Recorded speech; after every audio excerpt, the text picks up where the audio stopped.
దేవుని నామానికి మహిమ కలుగును గాక. మరొకసారి ఈ విధంగా కలుసుకోవడానికి దేవుడు ఇచ్చిన కృపకై దేవునికి మహిమ కలుగును గాక. God bless you all. మరి మనం ఈరోజు లేఖన భాగంలో నుంచి కొంచెం మనం పరిశీలన చేసుకుందాం. కొన్ని విషయాలను మనం చూద్దాం. కీర్తన గ్రంథంలో నుంచి 42వ కీర్తన 1 నుంచి 2 వరకు చదువుదాం. దుప్పి నీటి వాగుల కొరకు ఆశపడినట్లు దేవా, నీ కొరకు నా ప్రాణం ఆశపడుచున్నది. నా ప్రాణము దేవుని కొరకు తృష్ణగొనుచున్నది. జీవముగల దేవుని కొరకు తృష్ణగొనుచున్నది. దేవుని సన్నిధికి నేనెప్పుడు వచ్చేదను, ఆయన సన్నిధిని నేనెప్పుడు కనబడేదను. నీ దేవుడు ఏమాయనని వారు నిత్యము నాతో అనుచుండగా రాత్రింబగళ్ళు నా కండ్లు నాకు అన్నపానములాయను. ఆమెన్. చదవబడిన లేఖనములు దేవుడు దీవించును గాక.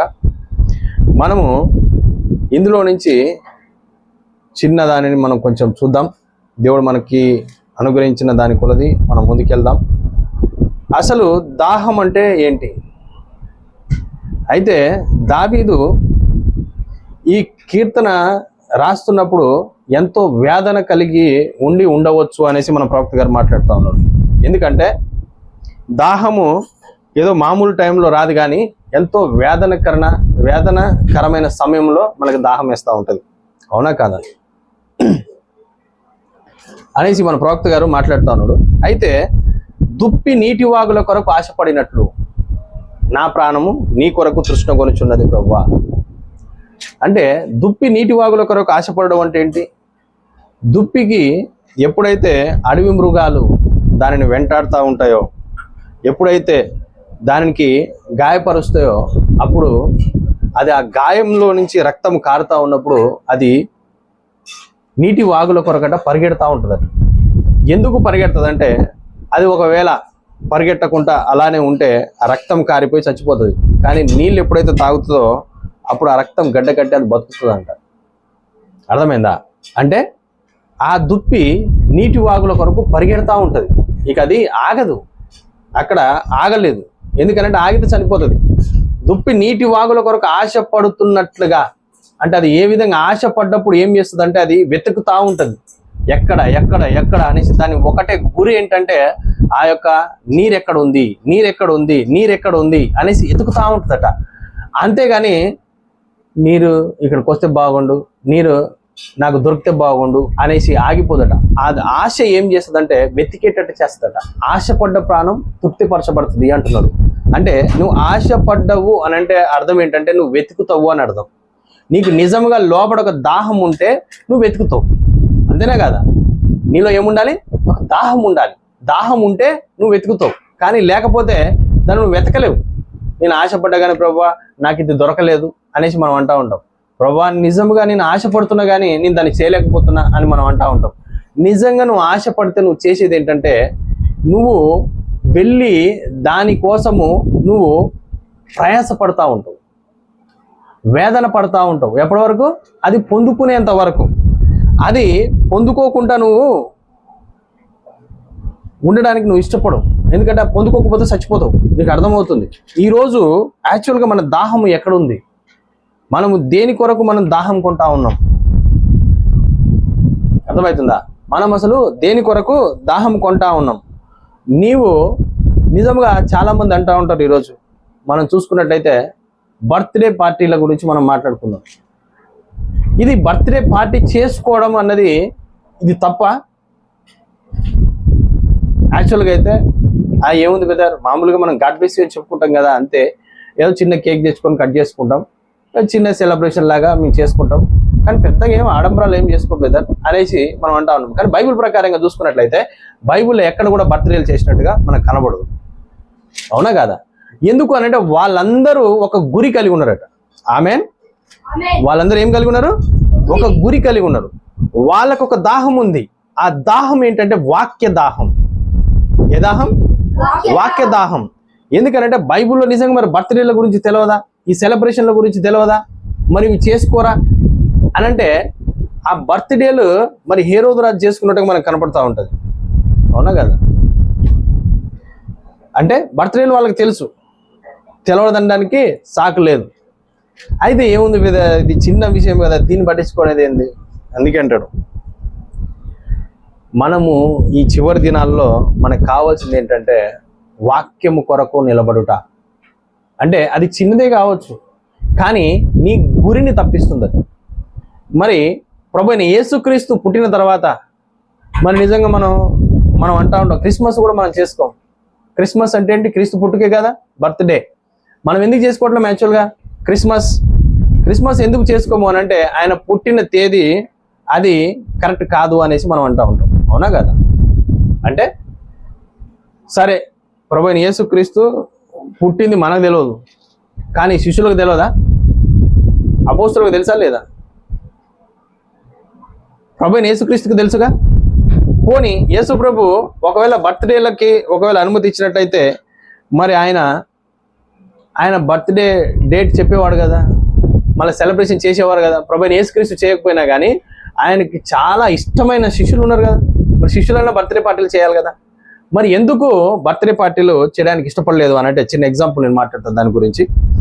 బైబిల్లో మాత్రం ఎక్కడ కూడా బర్త్డే పార్టీలు చేసుకున్నట్టుగా మనకు కనపడదు. అయితే మనం ఒక గురిని మనం కలిగి ఉన్నట్లయితే మనం ఏం కలిగి ఉండాలి? ఒక గురిని కలిగి ఉంటే మనము మన యొక్క పనిలో మనం ఉంటామట. ఇప్పుడు నేను ఒక ఐఏఎస్ ఆఫీసర్ గురించి మాట్లాడతాను. ఎక్కువగా నేను ఐఏఎస్ ఆఫీసర్ అనేసి నేను మాట్లాడుతుంటాను, ఎందుకంటే ఒక సహోదరుడు ప్రిపేర్ అవ్వడం నేను చూసిన అనమాట.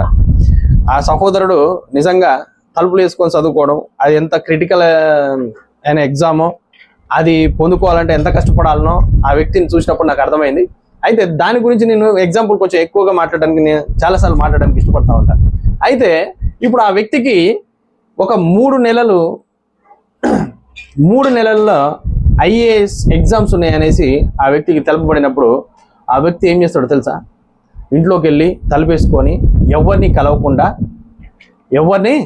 కలవకుండా అతను ఏం చేస్తాడంటే ఒంటరిగా కూర్చొని ప్రిపేర్ అవుతా ఉంటాడు.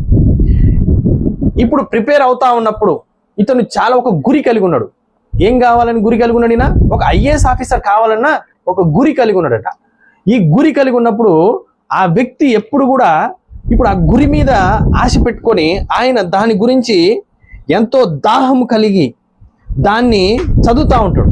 అవునా కదా? ఎందుకంటే అది పొందుకునేంత వరకు, ఏం చేసేంత వరకు, పొందుకునేంత వరకు అతడు దాని మీద ఉండడానికి ఇష్టపడతాడు. ఆ ఒక సహోదరుడు వచ్చేసి, సహోదరుడు ఇక్కడ బయటికి పోదందా అని అన్నాడు అనుకో, చలో బెదర్ పోదాంపా అనేసి పోతాడా? పోడు. ఒకవేళ పోయిండు అనుకోండి, పోవడం తప్ప ఏముంది బెదర్? ఫ్రెండ్స్ని కలిస్తే తప్ప, క్యాజువల్గా కలిస్తే తప్ప లేదు. కానీ అతను పోతే అతను గురిని తప్పుతాడు. ఏం తప్పుతాడు? గురిని తప్పుతున్నాడు. అతను ఒక గురి కలిగి ఉన్నాడు, అది పొందుకునేంత వరకు. ఈరోజు నువ్వు ఒక గురిని కలిగి ఉంటే పొందుకునేంత వరకు నువ్వు అక్కడి నుంచి కదలడానికి ఇష్టపడవట. ఇప్పుడు అతను ఏం చేస్తాడంటే, లేదు బ్రదర్ నేను రాలేను అంటాడు. టీ తాగుదాం బ్రదర్, బయటికి రాని బ్రదర్. నో బ్రదర్ నేను రాను బ్రదర్. ఎందుకు బ్రదర్ మీరు ఇట్లా ఉన్నారేంటి? ఒక్క 10 నిమిషాలు మాత్రం సమయాన్ని కేటాయించడానికి ఏమవుతుంది అని అంటే, నాకు ఎగ్జామ్స్ ఉన్నాయి, ఎప్పుడు ఒక 3 monthsలో నాకు ఎగ్జామ్స్ ఉన్నాయి, కాబట్టి నేను అసలు బయటికి రాలేను సహోదరుడా అనేసి ఆ సహోదరుడు చెప్తా ఉంటాడు. చెప్పినప్పుడు ఇతను ఒక గురి కలిగి ఆ విధంగా అక్కడ ఉండడానికి ఇష్టపడతా ఉన్నాడు. ఇప్పుడు ఒక లోకములో ఒక పదవిని పొందుకోవాలంటేనే అతను అంత గురి కలిగి ఉన్నప్పుడు మనం ఎంత గురి కలిగి ఉండాలట? అర్థమవుతుందా? నేనేం మాట్లాడుతున్నా మీకు అర్థమవుతుందా? అంటే మనం ఇంకా ఎంత గురిని కలిగి ఉండాలి అంటే, మనకి రెప్పపాటులో ర్యాప్చర్ అని తెలుపబడతా ఉంది. ఈరోజు ఎత్తబడే సమయము అతి సమీపంలో ఉందని తెలుపబడతా ఉంది. వధువు మునివేళ్ల మీద నిలబడవలసిన సమయం అని తెలుపబడతా ఉంది. ఇప్పుడు మనం ఎంతగా ఆసక్తితోని మనం గురువైపు పరిగెట్టాలి, మనం ఎందుకు ఇంకా. అందుకే లూకాసు వార్తలో మాట్లాడుతూ ఉంటాడు. ఏమని మాట్లాడతాడు లూకాసు వార్తలో? ఒకసారి మనం లూకాసు వార్త చూద్దాం. 17:26.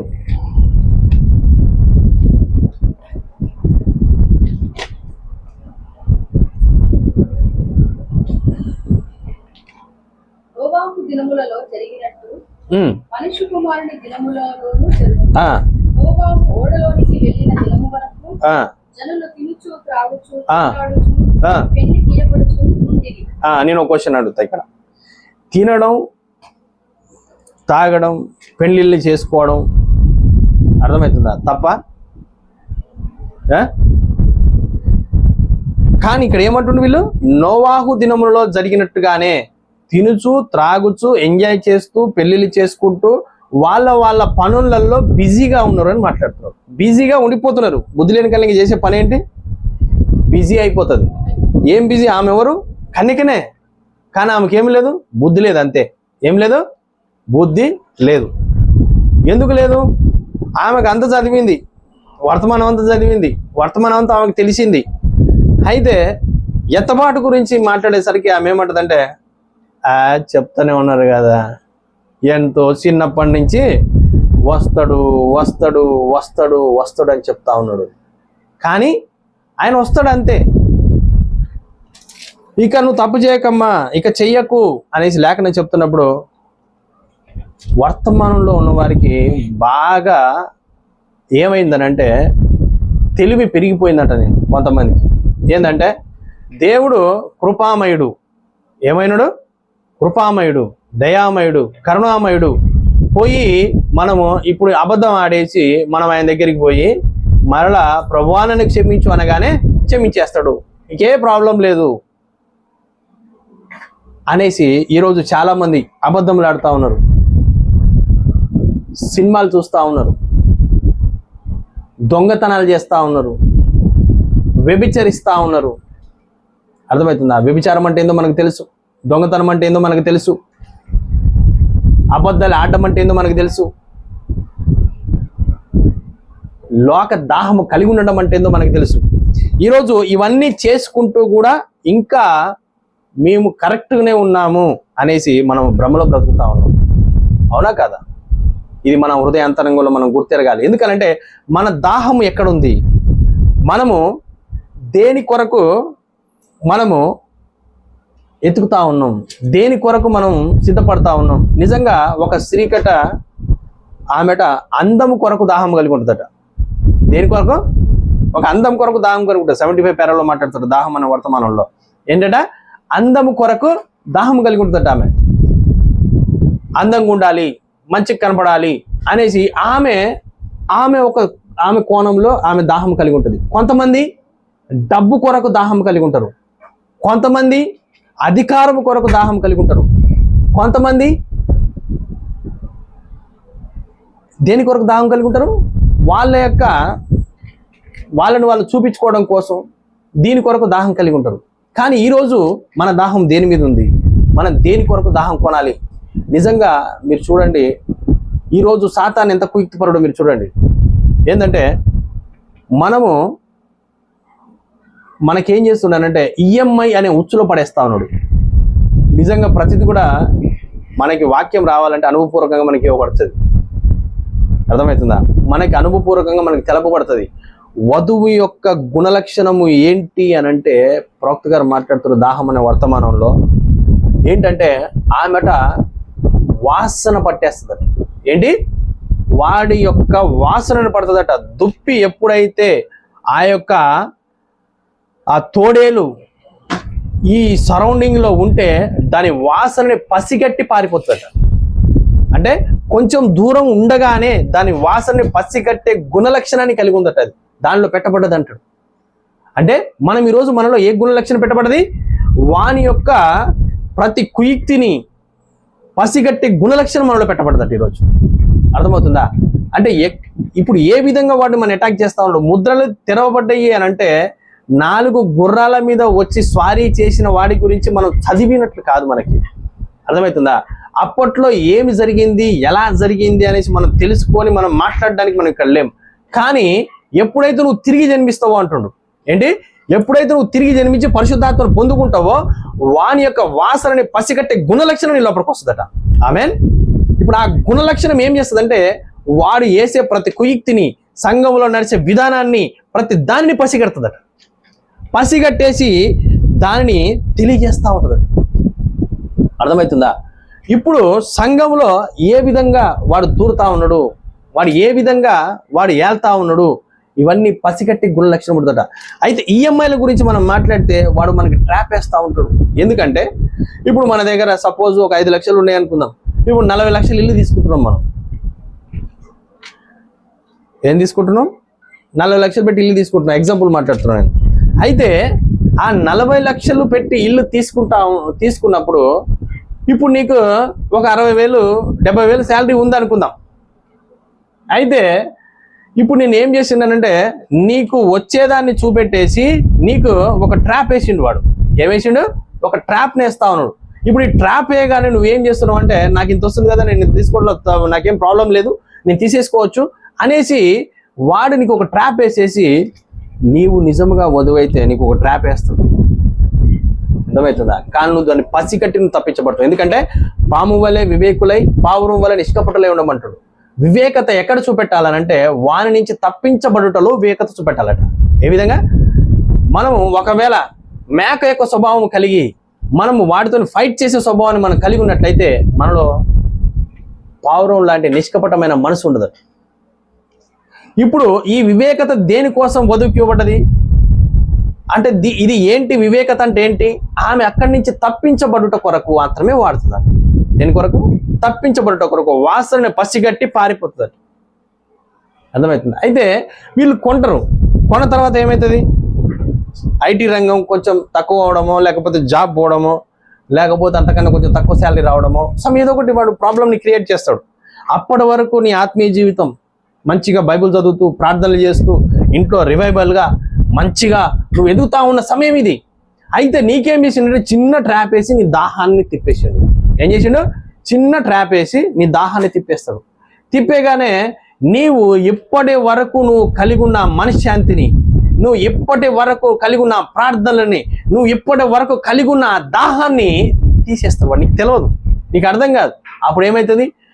నీవు జాబ్ చేయాలి, నీ భార్య జాబ్ చేయాలి, నీ పిల్లలకి ఇంట్లో కరెక్ట్గా చూసుకోవడానికి ఉండదు. ఇవన్నీ కూడా ప్రాబ్లమ్స్ ని క్రియేట్ చేస్తూ ఉంటాడు. అర్థమవుతుందా? ఇవన్నీ క్రియేట్ చేసి నీ యొక్క గురిని తప్పిస్తాడు. అంటే నిజంగా ఇవన్నిటిని మనకేం చేస్తాడంటే దేవుడు ఒక సేవకులలో నుంచి మనకు హెచ్చరిస్తూ ఉంటాడు. ఏం చేస్తాడు?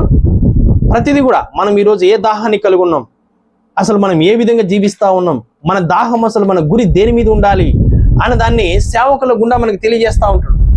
అందుకనే ఒక కుక్క గురించి, ఒక ధనవంతుడి గురించి ప్రవక్త గారు మాట్లాడతారు ఈ దాహం అనే వర్తమానంలో.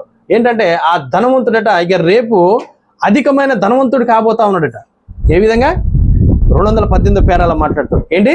అధికమైన ధనవంతుడు కాబోతా ఉన్నా, ఇక నాకు ఏ ప్రాబ్లం లేదు, ఇక రేపటి నుంచి నేను గొప్ప ధనవంతుణ్ణి అనేసి చాలా ఆనందంగా ఉన్నాడట. కానీ ఒక దొంగ దీన్ని పసికట్టినట్టు ఈయన ధనము తీసుకొని రావడం, ఆయన దాంట్లో మంచం కింద పెట్టుకోవడం, ఇవన్నీ కూడా ఒక దొంగ పసికట్టిండట. పసిగట్టి ఏం చేసిండంటే ఆ వ్యక్తిని వెంబడించుకుంటూ ఇంటి దగ్గరికి వచ్చిండట. వెంబడించుకుంటూ ఇంటి దగ్గరికి వచ్చినప్పుడు అక్కడ ఆయన పెంచుకునే ఒక కుక్క ఉందట. కుక్క చాలా విశ్వాసమైంది, ఓనర్ గురించి ఆలోచించేది, మంచి గుణలక్షణాన్ని కలిగి ఉండే కుక్కలు అనమాట. కుక్కలు నిజంగా చాలా మంచి, దేవునికి మహిమ కలుగును గాక. అయితే ఈ కుక్క ఏం చేస్తుందనంటే ఆ దొంగను చూసింది. ఇది ఏం చూసింది? ఆ దొంగను చూసింది. చూసిన తర్వాత ఇది మొరగడం మొదలు పెట్టిందట. మొరగడం మొదలు పెడుతున్నప్పుడు దాన్ని ఏం చేసిందట? చెప్ సైలెంట్ కూడా అని అన్నట. అది మళ్ళీ సైలెంట్ అయింది. మళ్ళీ కొద్దిగా మళ్ళీ మొరుగుతుందట. మళ్ళీ కోపం వచ్చిందట ధనవంతుడికి. సైలెంట్ కూడా అని అంటున్నట. అని అన్నప్పుడు మళ్ళీ మురిగి మళ్ళీ ఆగింది. మళ్ళీ తర్వాత మళ్ళీ మురుగుతా ఉన్నదట. అప్పుడు ధనవంతుడు అనుకున్నట, నేను ధనవంతుడిని అవ్వబోతా ఉన్నా, ఇక నీ అవసరం నాకు ఉండదు. అర్థమైందా? ఇక ఏందట? నీ అవసరం ఇక నాకు ఉండదు, నువ్వు నాకు అవసరం లేదు అనేసి కుక్కనట రివాల్వర్ తీసుకొని కాల్ చేసిండట టపా టపా అని. చచ్చిపోయింది పాప కుక్క. ఇప్పుడు దీన్ని ప్రవక్త గారు ఏమంటాడంటే అలారం అంటుండు. ఏంటి ఇది? అలారం. ఏ అలారము అని అంటే నిన్ను ఆపదలో నుంచి తప్పించే అలారం. ఈ అలారం అట నువ్వు గ్రహించగలిగితే, నువ్వు వాసన పసిగట్టగలిగితే, నువ్వు నిజంగా పరిశుద్ధాత్మను కలిగి ఉంటే నీవు అట అక్కడి నుంచి తప్పించబడతావట. అర్థమవుతుందా? అందుకని ఇది గ్రహించలేక ఏం చేస్తారంటే మనము ఆ వ్యక్తి మీద ద్వేషాన్ని పెంచుకుంటాం, ఆ వ్యక్తి మీద కోపాలను పెంచుకుంటాం, ఆ వ్యక్తిని మనం తృణీకరించి బయటికి పంపించేస్తూ ఉంటాం. అర్థమైందా? అందుకే దీన్ని అలారం అంటాడు. ఈ అలారంను మనం గ్రహించాలి, లేఖన ప్రకారంగా ఉంటే దాన్ని మనం తీసుకోవాలట. అర్థమవుతుందా? ఈ కుక్క ఎప్పుడైతే సైలెంట్ అయిపోయిందో, అమ్మయ్య ఇక నాకు ప్రశాంతంగా ఉంది, ఇక ఏ ప్రాబ్లం లేదు, ఇక అల్లరి లేదు అనేసి పడుకుంటాడు. అప్పుడు ఆ దొంగ వచ్చేసి ఆ వ్యక్తిని చంపేసి ఆ ధనముని తీసుకొని పోయినట. అర్థమైందా?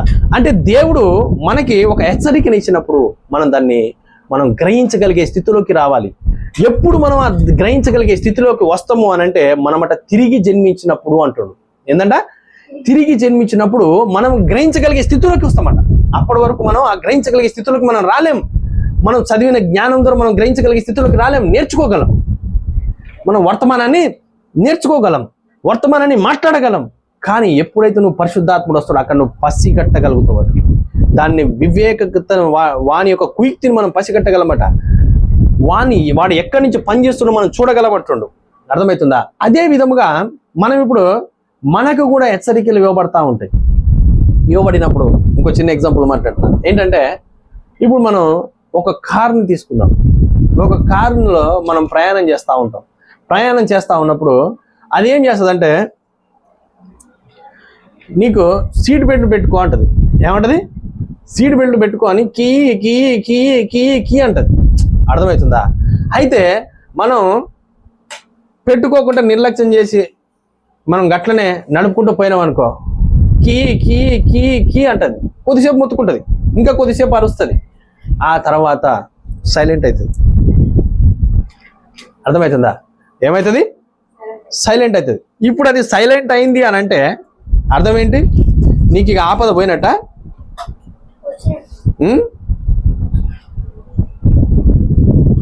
అర్థమవుతుందా? ఆపద పోయినట్ట లేదు. నీవు ప్రమాదములో పడబోడానికి నువ్వు ఇష్టపడినట్లు. అర్థమవుతుందా?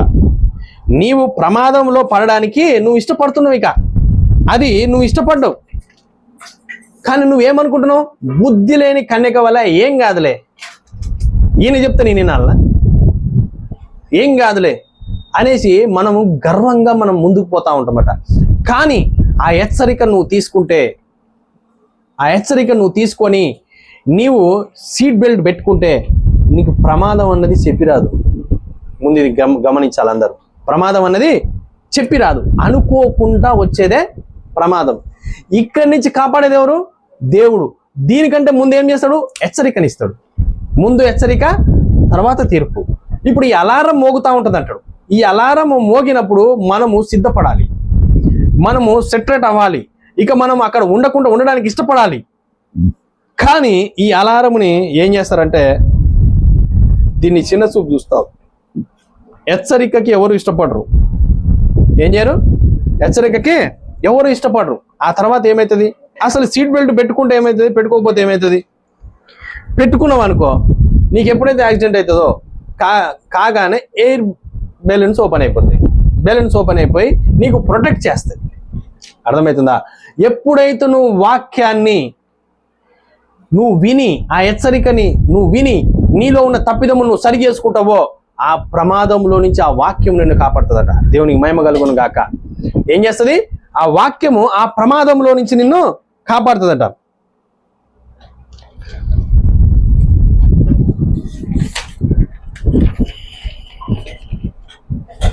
ఏం చేస్తుంది?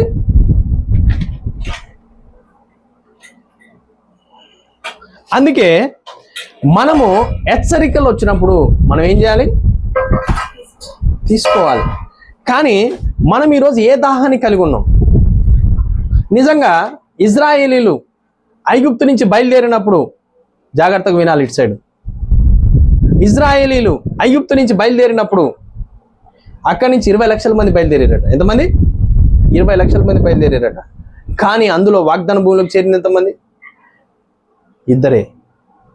12 మందిని వేగులు చూడడానికి పంపించినప్పుడు అక్కడి నుంచి కరెక్ట్ సమాచారాన్ని తీసుకొని వచ్చింది ఎంతమంది? 2. అర్థమవుతుందా? 10 మంది వాళ్ళ యొక్క బలగాన్ని చూస్తూ ఉన్నారు. వాళ్ళు ఏం చూస్తారు? వాళ్ళ బలగాన్ని చూస్తూ ఉన్నారు.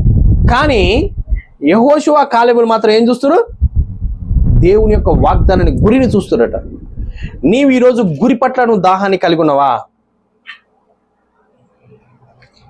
ఎప్పుడైతే నువ్వు గురి పట్ల దాహాన్ని కలుగుతావో అప్పుడట 47వ పేరాలో మాట్లాడతాడు, నీవు ఎప్పుడైతే గురి పట్ల దాహాన్ని కలిగి ఉంటావో నీ అంతరాత్మ లోపటి నుంచి అంట అలారం ఇస్తూ ఉంటుందట. ఏమని? ఇది తప్పు, ఇది చెయ్యకు, ఇక్కడ పోకు. ఏంటంట? ఇది తప్పు, ఇది చెయ్యకు, ఇక్కడ పోకు అనేసి అలారాన్ని ఇస్తూ ఉంటుందంట. కాబట్టి మీరు హెచ్చరికకు లోబడేవారిగా మీరు ఉండాలి.